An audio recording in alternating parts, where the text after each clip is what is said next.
há tanto tempo, os sonhos, né, que a gente às vezes fala que o Senhor tem sonhos para as nossas vidas, e cabe a nós nos posicionarmos para que esses planos, para que nós façamos parte desse plano do Senhor. Glória a Deus. Vamos fazer a leitura aqui em Atos 11, que foi escrito por Lucas, né?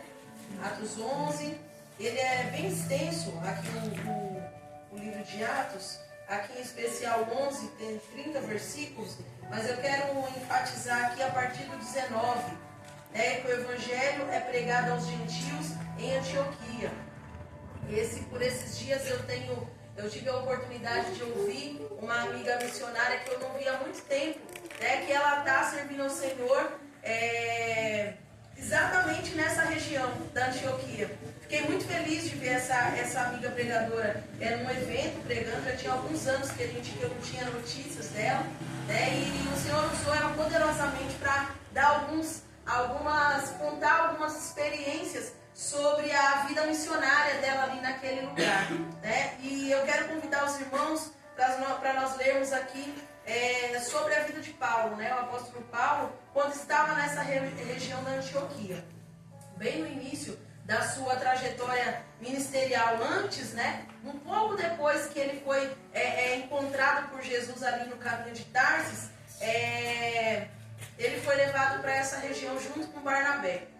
O evangelho é pregado aos gentios em Antioquia. Os gentios, irmãos, são as pessoas que elas faziam parte do grupo que não eram os judeus. Todos os outros eram os gentios, né? Os que eram depreciados. Na semana retrasada nós tivemos a oportunidade de falar sobre isso, né? Que os judeus eles se sentiam como os escolhidos, os melhores, os que tinham eles se sentiam melhores, né, do que todos os outros povos, porque eles eram considerados como o povo de Deus, né? Então os outros, eles eram marginalizados, eles eram depreciados, eles nem se comunicavam verbalmente. Quando se encontravam numa estrada, eles eram maltratados, eles eram desprezados. Mas a palavra do Senhor, ela chegou a esse povo, né, e foi pregado por gentios. E aqui a partir do versículo 19, os irmãos que estão aí com a leitura aberta, Atos 11 a partir do 19. E os que foram dispersos pela perseguição que sucedeu por causa de Estevão, caminharam até a Fenícia, Chipre e Antioquia, não anunciando a ninguém a palavra, senão somente aos judeus. A partir do 19, nós temos aí uma mudança nessa perspectiva de como foi divulgado o Evangelho. O Evangelho até esse momento era divulgado apenas aos judeus, era apenas para um pequeno grupo. E Estevão foi o primeiro mártir, né? O que é o mártir? É uma pessoa que ele morreu por uma causa, né? Então depois da morte de Estevão, Estevão era um diácono, né? Ele foi separado ali para organizar a entrega dos alimentos para aquelas pessoas, enquanto os outros, né, os discípulos ali, eles iam divulgar, porque chegou um ponto que os discípulos de Jesus, depois da morte e ressurreição, eles não tinham mais todo aquele tempo disponível para exercer aquele chamado de atender os órfãos,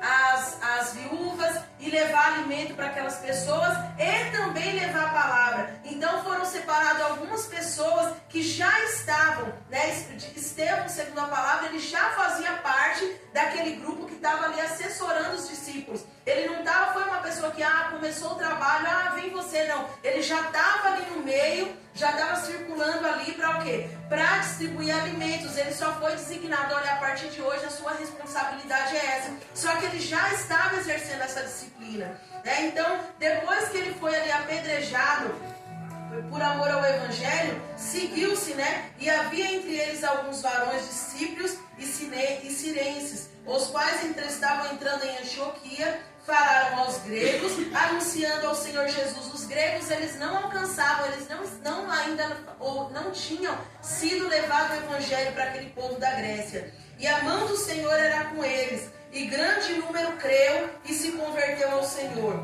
E chegou a fama destas coisas aos ouvidos da igreja que estava em Jerusalém. E enviaram Barnabé até Antioquia. Antioquia, o qual, quando chegou, viu a graça de Deus e se alegrou e exortou a todos os que permanecessem no Senhor com propósito no coração, porque era homem de bem e cheio do Espírito Santo e de fé, e muita gente se uniu ao Senhor. E partiu Barnabé para Tarso para buscar Paulo, e achou, o conduziu para Antioquia. Esse versículo 24 e 25, há alguns dias atrás eu tenho tido a oportunidade de fazer essas leituras acompanhando os escritos de Lucas. E é muito interessante quando a gente começa a observar quando uma coisa que já é prometida pelo Senhor, olha, o Evangelho vai chegar até tal cidade. E antes mesmo do Evangelho ser pregado na Antioquia e para os gentios, o que? Saulo, ele era um perseguidor de cristãos, mas nessa ocasião se ouviu a fama de que pessoas que eram gentios ouviu a palavra e creu. E a igreja que foi Paulo, foi Barnabé, ele ouviu, ele foi, quando o Barnabé chegou até Paulo, Saulo ainda estava cego, quando nós ouvimos falar, olha, porque Barnabé, porque o livro, ele é uma sequência de coisas, então quando a gente não consegue unir o tempo que estava acontecendo essas coisas, fica um pouco perdido essas situações. Mas quando Barnabé chegou até Saulo, nessa ocasião, foi o que? Saulo tinha acabado de se converter. Então Barnabé ele ouviu a palavra e ele foi designado para ir buscar Saulo, para o quê? Para eles irem até Antioquia, porque existia um povo que creu na palavra e se converteu. Mas não bastava só aquelas pessoas crerem e se converterem, elas precisavam ser acompanhadas. Então o Senhor, ele sabendo da disposição de Paulo, de que ele tinha aberto o seu coração totalmente para o Evangelho de Cristo, ele sabia que chegando a palavra naquela ocasião, que Barnabé chegando até Saulo naquela ocasião, o Senhor, ele sabia que Saulo, ele não recusaria aquele convite, ele sabia que aquela responsabilidade ele falaria sim para o chamado do Senhor. E aqui no versículo, em Atos 13:3, eles não falaram apenas quando Barnabé chegou até Paulo, que falou sobre a cura dos seus olhos e que ele passou a enxergar. E a partir daquele momento, ele foi levado para falar das Escrituras,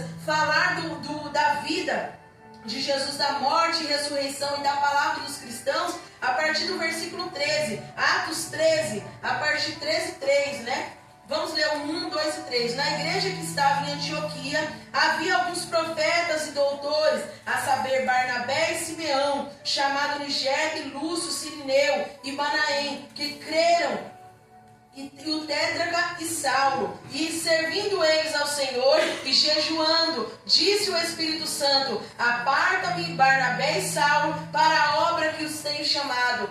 E tem então jejuado e orado, e pondo sobre eles as mãos, os despediram. E assim estes, enviados pelo Espírito Santo, desceram e dali navegaram para Chipre. E aqui no versículo 9: todavia Saulo, que também se chamava Paulo, cheio do Espírito Santo, fixou os olhos nele e disse...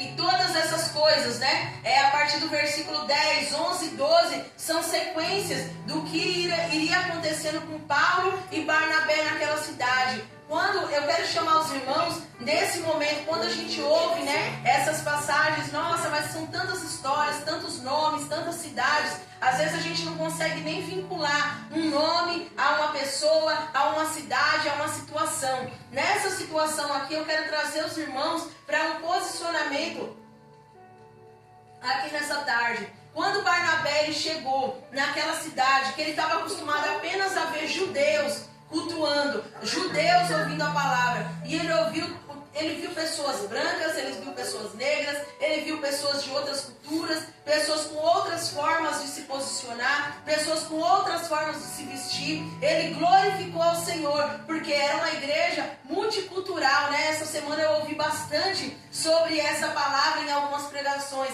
multicultural e multirracial. Por quê? Porque a palavra do Senhor, ela não era apenas para um povo específico, era para todos aqueles que nele creem, não pereça, mas tenha vida eterna. E nessa passagem, irmãos, eu quero trazer os irmãos nessa tarde, assim como aquele povo ali em Chipre e ali na Antioquia, que eles começaram a ouvir a palavra do Senhor e exercer as disciplinas espirituais. O que são as disciplinas espirituais? É a oração, é o jejum, é o posicionamento. E aqui em especial, aqui no Taquaral, que é um lugar onde nós chegamos há alguns anos atrás, que nós